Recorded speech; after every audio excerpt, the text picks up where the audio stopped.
नेहा है। उम्र 29 की हो गई, पर लोग कहते हैं कि अभी भी 24 से 25 लगती हूँ।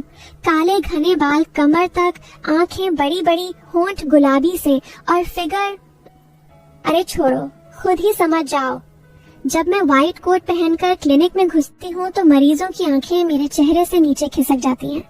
मैं डॉक्टर हूँ, गांव के पास वाले छोटे से टाउन में। मेरी आवाज थोड़ी भारी है। बोलते वक्त हल्का सा हंसती हूँ तो लोग कहते हैं, दीदी तुम्हारी हंसी में कुछ और ही मिठास है। बस यही मिठास मेरी कहानी का पहला चम्मच है। चखोगे तो मीठा लगेगा, निगलोगे तो गले में अटकेगा। आज सुबह की बात है। मैं क्लिनिक खोलकर अंदर बैठी थी। बाहर धूप चुभ रही थी, पर अंदर पंखा धीरे धीरे घूम रहा था। तभी दरवाजा खुला और वो आया। नाम था अर्जुन। उम्र 32 के करीब, कंधे चौड़े, मुंह पर हल्की दाढ़ी और आंखें ऐसी जो देखते ही लगता है कुछ छुपा रखा है। उसने कहा, डॉक्टर साहिबा, मेरी कमर में अजीब सी चुभन है, रात भर सोया नहीं। मैंने मुस्कुराकर कहा, बैठो अर्जुन, पहले तो कपड़े ऊपर करो, देखूं कहाँ दिक्कत है। मैंने दस्ताने पहने, उसकी कमीज ऊपर की। उसकी पीठ पर पसीना चमक रहा था। मैंने उंगलियां फिराई, धीरे धीरे, नरमी से। वो सांस रोककर बैठा था। मैंने पूछा, यहाँ दबाऊं तो? वो बोला, हाँ दीदी। आह, बिल्कुल वहीं। मैंने हल्के से दबाया। वो कराहा। मैंने कहा, अर्जुन तुम्हारी मांसपेशियां बहुत टाइट हैं, रोज ट्रैक्टर चलाते हो ना? वो हंसा। हाँ दीदी, खेत में दिन भर झुककर काम करता हूँ, पर आज ऐसा लग रहा है जैसे कोई मेरे अंदर से खींच रहा हो। मैंने सोचा, अंदर से खींचना तो मेरा भी काम है, दर्द को बाहर निकालना। फिर मैंने कहा, लेट जाओ बेड पर, मैं थोड़ा तेल लगाकर मालिश कर दूंगी, दर्द तुरंत भागेगा। वो बिना कुछ बोले लेट गया।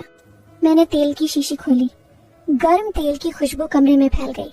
मैंने उसकी कमर पर तेल डाला, धीरे धीरे, जैसे कोई रेशमी धागा खींच रही हूँ। मेरी उंगलियां फिसल रही थी। वो आंखें बंद किए लेटा था। मैंने पूछा, अर्जुन शादी हुई कि नहीं? वो बोला, नहीं दीदी, माँ ढूंढ रही है। मैंने हंसकर कहा, अच्छा, तो अभी तक कोई तुम्हें पकड़ नहीं पाया? वो शर्माया। पकड़ने वाली तो आप जैसी चाहिए। मैंने हंसी रोकी, पर दिल में हल्की सी गुदगुदी हुई। मालिश करते करते मैंने उसकी कमर के नीचे हाथ ले जाकर दबाया। वो चौंका। दीदी वो थोड़ा नीचे। मैंने कहा, अरे दर्द तो यहीं तक फैला है, डरो मत। मेरी उंगलियां उसकी जांघ के किनारे तक पहुंच गईं। वो सांस तेज चलने लगा। मैंने सोचा, ये तो अभी से पसीना छूटने लगा। मैंने तेल और डाला। अब मेरी हथेली उसकी त्वचा पर फिसल रही थी, गोल गोल, ऊपर नीचे। वो बोला, दीदी आपका हाथ जादू करता है। मैंने कहा, जादू तो अभी बाकी है अर्जुन। फिर मैंने उससे कहा, अब पलटो। वो हिचका। मैंने फिर कहा, पलटो ना, पीठ के साथ पेट भी देखना पड़ेगा। वो धीरे से पलटा। उसकी आंखें मेरी आंखों में थी। मैंने तेल उसके पेट पर डाला। मेरी उंगलियां नाभि के चारों तरफ घूमने लगी। वो बोला, दीदी ये तो बहुत गुदगुदा रहा है। मैंने हंसकर कहा, गुदगुदी नहीं, दर्द को भगाना है। मेरे हाथ नीचे सरक रहे थे, बिल्कुल किनारे पर। वो सांस रोककर देख रहा था। मैंने कहा, अर्जुन तुम्हारी नसें बहुत ऊंची हुई हैं, इन्हें सुलझाना पड़ेगा। वो बोला, सुलझाओ दीदी, पूरा सुलझा दो। अब कमरे में सिर्फ पंखे की आवाज और हमारी सांसें थी। मैंने उसकी पैंट की बेल्ट पर उंगली रखी, बस छुआ। वो चौंका। मैंने कहा, अरे बेल्ट ढीली करो, नाड़ा दब रहा होगा। वो खुद ही ढीला करने लगा। मैंने तेल और डाला। मेरी उंगलियां अब उसकी जांघों के अंदरूनी हिस्से पर थीं। वो कराह रहा था, धीरे धीरे। मैंने पूछा, अर्जुन अब बताओ दर्द कहाँ है? वो बोला, दीदी अब दर्द कहीं और हो गया है। मैंने हंसकर कहा, कहीं और? दिखाओ जरा। वो शर्माया। मैंने कहा, डरो मत, मैं डॉक्टर हूँ, सब देखती हूँ। उसने धीरे से अपनी पैंट थोड़ा नीचे किया। मैंने देखा उसके अंडरवियर पर तेल का धब्बा। मैंने हंसकर कहा, अरे तेल यहाँ तक पहुँच गया? वो बोला, दीदी आपका हाथ। मैंने कहा, हाथ तो अभी रुका नहीं है। मैंने उंगलियां फिराई, बिल्कुल किनारे पर अंदर नहीं गई। वो सांस तेज चलाने लगा। मैंने कहा, अर्जुन तुम्हारी नसें बहुत गर्म हैं, इन्हें ठंडा करना पड़ेगा। फिर मैंने फ्रिज से आइस पैक निकाला, ठंडा पैक उसकी जांघ पर रखा। वो सिहर गया। मैंने कहा। अब गर्मी ठंडक दोनों लगाऊंगी। मैंने एक हाथ से आइस पैक दबाया, दूसरे हाथ से गर्म तेल। वो बीच में फंसा था, गर्मी और ठंडक के बीच। वो बोला, दीदी ये क्या कर रही हो? मैंने कहा, इलाज, बस इलाज। पर मेरी आंखें शरारत कर रही थी। अब मैंने उससे कहा, अर्जुन एक एक्सरसाइज करनी होगी, उठो। वो उठा। मैंने कहा, मेरे सामने खड़े हो जाओ, पैर फैलाओ। वो खड़ा हुआ। मैं उसके सामने घुटनों पर बैठ गई, मेरी आंखें उसके पेट के बिल्कुल सामने। मैंने कहा, अब मैं तुम्हारी कमर पकड़ूंगी, तुम झुकना। मैंने उसकी कमर पकड़ी दोनों हाथों से। मेरी उंगलियां उसकी त्वचा में धंस गईं। वो झुका। उसका चेहरा मेरे चेहरे के पास आया।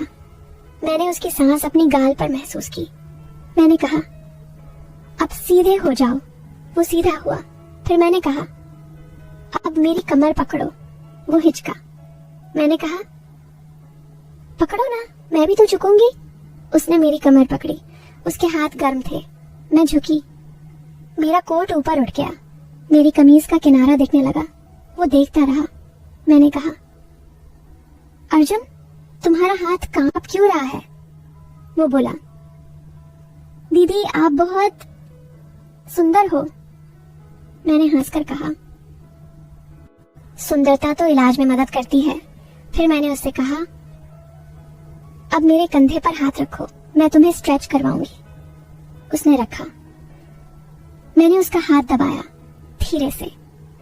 वो मेरे कंधे से नीचे सरकने लगा। मैंने कहा, रुको, यही रुकना है। पर उसका हाथ रुका नहीं। मैंने चौंक कर देखा। वो शर्मा गया। मैंने कहा, अर्जुन गलत जगह दबा दी। वो बोला, सॉरी दीदी। मैंने मुस्कुराकर कहा, कोई बात नहीं, कभी कभी नसें उलझ जाती हैं। फिर मैंने उसे बिठाया। मैं उसके बगल में बैठ गई, बिल्कुल पास। मेरी जांघ उसकी जांघ से सट गई। मैंने दवाइयां लिखी, पर लिखते वक्त मेरा हाथ उसके हाथ से टकराता रहा। मैंने कहा, अर्जुन ये दवाई रात को लगानी है, कोई लगाएगा? वो बोला, अकेला हूं दीदी। मैंने कहा, तो मैं कल घर आ जाऊंगी, खुद लगा दूंगी। वो खुश हो गया। मैंने कहा, पर एक शर्त है, मम्मी को बोल देना कि डॉक्टर आ रही है, वरना गांव वाले क्या कहेंगे। वो हंसा। कह दूंगा। टाइम को मैं उसके घर गई। उसकी माँ ने दरवाजा खोला। बोली, बेटी तू तो फरिश्ता है। मैं अंदर गई। अर्जुन कमरे में था। माँ चाय बनाने चली गई। मैंने दरवाजा बंद किया। अर्जुन बिस्तर पर लेटा था। मैंने कहा, कपड़े उतारो। वो उतारने लगा। मैंने तेल गर्म किया। अब की बार मैंने अपना कोट उतार दिया, सिर्फ टॉप एंड स्कर्ट। मैं उसके ऊपर झुकी। मेरे बाल उसके चेहरे पर गिर रहे थे। मैंने तेल डाला। मेरी उंगलियां फिर से नाचने लगी। वो बोला, दीदी आज दर्द कम है। मैंने कहा, फिर भी ये पूरा कोर्स करना है। मैंने उसके सीने पर तेल डाला। मेरी उंगलियां उसकी छाती के बालों में उलझ गईं। वो सांस तेज चलाने लगा। मैंने कहा, अर्जुन तुम्हारी धड़कन बहुत तेज है। वो बोला, दीदी तुम पास हो ना? मैंने हंसकर कहा, पास तो और आऊंगी। मैं उसके ऊपर झुकी। मेरी छाती उसके सीने से छूने ही वाली थी। तभी दरवाजा खटका। माँ चाय लेकर आ गई। मैं तुरंत हटी। माँ बोली, बेटा चाय पी लो। हम तीनों बैठकर चाय पीने लगे। माँ ने पूछा, नेहा बेटी तू शादी क्यों नहीं करती? मैंने कहा, माँ जी ये सही लड़का नहीं मिला। अर्जुन चुपके से मुस्कुराया। रात को मैं घर लौटी। सोते वक्त सोचा ये अर्जुन कुछ अलग है। उसकी आंखों में कुछ था जो मुझे खींच रहा था, पर मैं डॉक्टर हूँ, पेशेंट है वो। फिर भी दिल में हल्की सी हलचल थी। अगले कुछ दिन हम रोज मिलते रहे, कभी क्लिनिक में, कभी उसके घर। हर बार मालिश, हर बार थोड़ा और पास। एक दिन मैंने कहा, अर्जुन अब तुम मुझे मालिश करना सीखो। वो हंसा। मैं लेट गई। उसने मेरी कमर पर हाथ रखा। उसके हाथ कांप रहे थे। मैंने कहा, डरो मत, दबाओ। वो दबाने लगा। मेरी सांसें तेज हो गई। मैंने आंखें बंद कर ली। उसका हाथ नीचे सरकने लगा। मैंने कहा, अर्जुन बस। वो रुक गया। मैंने पलट कर उसका हाथ पकड़ा। बोली, तुम समझते हो ना? वो बोला, समझता हूँ दीदी, पर दिल नहीं मानता। फिर एक दिन बारिश नहीं आई, बिजली नहीं गई, पर कुछ और हुआ। मैं क्लिनिक में अकेली थी। अर्जुन आया, बोला, दीदी आज दर्द फिर शुरू हो गया। मैंने कहा, आज कुछ नया ट्राई करेंगे। मैंने एक मशीन निकाली, इलेक्ट्रिक स्टिमुलेटर, छोटे छोटे पैड्स। मैंने उसके सीने पर लगाए। करंट की हल्की सी झंझनाहट, वो सिहर गया। मैंने कहा, अब तुम मेरे पर लगाओ। मैंने अपना टॉप ऊपर किया, उसने पैड्स मेरी कमर पर लगाए। मैंने मशीन ऑन की, हल्का सा झटका, मैं चीखी, आह अर्जुन। वो डर गया। मैं हंस पड़ी, मजाक कर रही हूँ, अच्छा लग रहा है। फिर हम दोनों हंसने लगे। मैंने मशीन बंद की। हम आमने सामने थे, मेरी आंखें उसकी आंखों में। मैंने धीरे से कहा, अर्जुन तुम मेरे लिए क्या हो? वो बोला, दीदी तुम मेरी सब कुछ। मैंने उसका हाथ पकड़ा, हम करीब आए, हमारे होंठ बस 1 इंच दूर। तभी मेरी जेब में फोन बजा, हॉस्पिटल से इमरजेंसी कॉल। मैं हटी, बोली, चलो बाद में। उसके बाद हम दोनों समझ गए हमारे बीच कुछ है, पर अभी वक्त नहीं। मैंने उसे दवाइयां दी, वो ठीक हो गया। पर अब वो मेरा दोस्त बन गया। कभी कभी आता, चाय पीता, बातें करता। गांव वालों को लगता डॉक्टर साहिबा का खास मरीज है। एक दिन उसने कहा, दीदी मैं शादी करना चाहता हूँ। मैंने पूछा, किससे? वो शर्माया, तुम जानती हो? मैंने हंसकर कहा, तो माँ से बोलो। उसने माँ से बोला। माँ मेरे घर आई, मेरी माँ से बात की, फिर सगाई हुई, शादी की तारीख पक्की हुई। शादी वाले दिन मैं दुल्हन बनी, वो दूल्हा। मंडप में जब मैं उसके पास बैठी, उसने कान में कहा, दीदी आज दर्द बिल्कुल नहीं है रही है। मैंने हंसकर कहा, अब तो जिंदगी भर मालिश करूंगी। सब भूल जाओ, शादी, फेरे, जोड़ा, हंसी, सब डस्टबिन। अब सिर्फ 30 सेकंड का ट्विस्ट, तुम्हारी सांस रोक लो। मंडप। मैंने अर्जुन के कान में फुसफुसाया, आज दर्द नहीं है ना? वो मुस्कुराया। फिर उसने मेरे कान में कहा, दीदी दर्द तो तुम हो। मैं हंस पड़ी। तभी उसने मेरे हाथ में कुछ ठूसा, एक पेन ड्राइव। बोला, घर जाकर देखना, शादी खत्म, रात, हनीमून सूट। मैंने लैपटॉप खोला, पेन ड्राइव अंदर, एक folder, Neha real MP4 play किया। स्क्रीन पर मैं, हाँ मैं ही, पर 6 महीने पहले की, क्लिनिक के बेसमेंट में, मेज पर लेटी, मुंह पर मास्क, और सामने खड़ा अर्जुन, पर अर्जुन नहीं, उसके हाथ में सिरिंज। वीडियो में आवाज आई मेरी ही। ऑपरेशन शुरू। Subject Neha Sharma. Procedure memory transfer. Donor Arjun. Receiver clone body. उद्देश्य नेहा को मारकर उसकी जगह लेना। मैं चीखी क्योंकि वीडियो में मैं पुरानी नेहा मर गई और नई नेहा। मैं उठी, अर्जुन की आंखें मेरी आंखों में।